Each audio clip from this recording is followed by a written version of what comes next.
Okay, the whole Chris thing, is it in your opinion? The whole Chris thing or the half Chris thing? Whatever.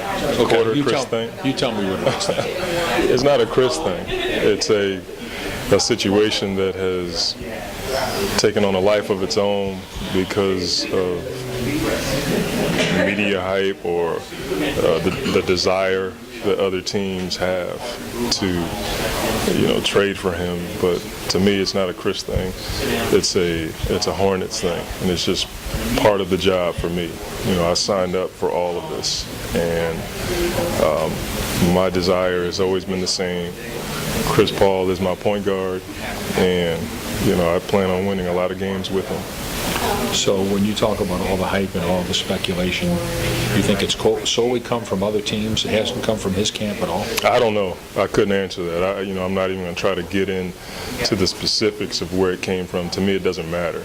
The only thing that matters is he's a part of our team, and his statement yesterday resonated how excited he is to be in this town.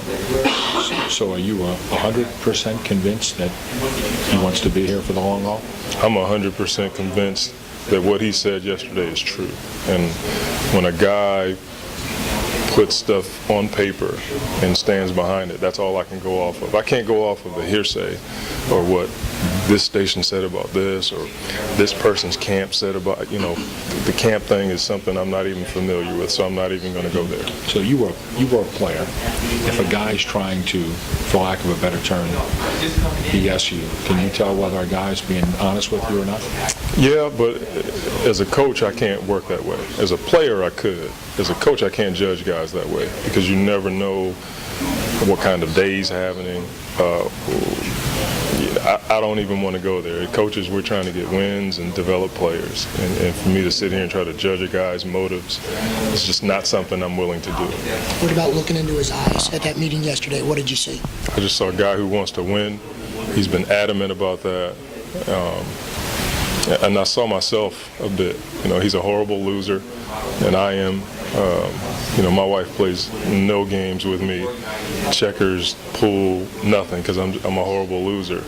And that's what I saw from Chris. I just saw a guy who just wants to win. And it may come out in ways that the public can break down and insinuate this or that, but what I saw when I looked in his eyes is a guy who wants to win. He wants to win now. What about having Dell Demps as your general manager?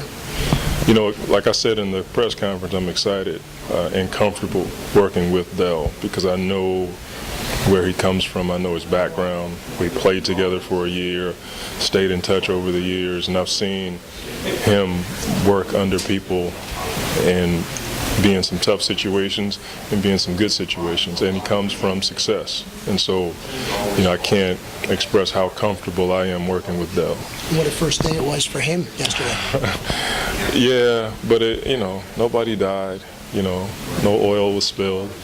It was just one of those days that, because of the attention, it may seem like a lot more than it really is. How would Popovich handle a situation like this if one of his star players were allegedly unhappy or concerned? And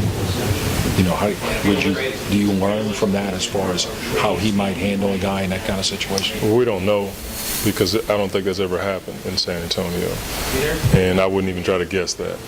You can use your imagination as to what Pop would do in a situation like that. So guys were afraid to say that they were. Well, like I said, you could use your imagination. Let's just say I would not want to be in the room if all that went on. And look, I've been in Pop's doghouse. It's just not a comfortable place. So use your imagination.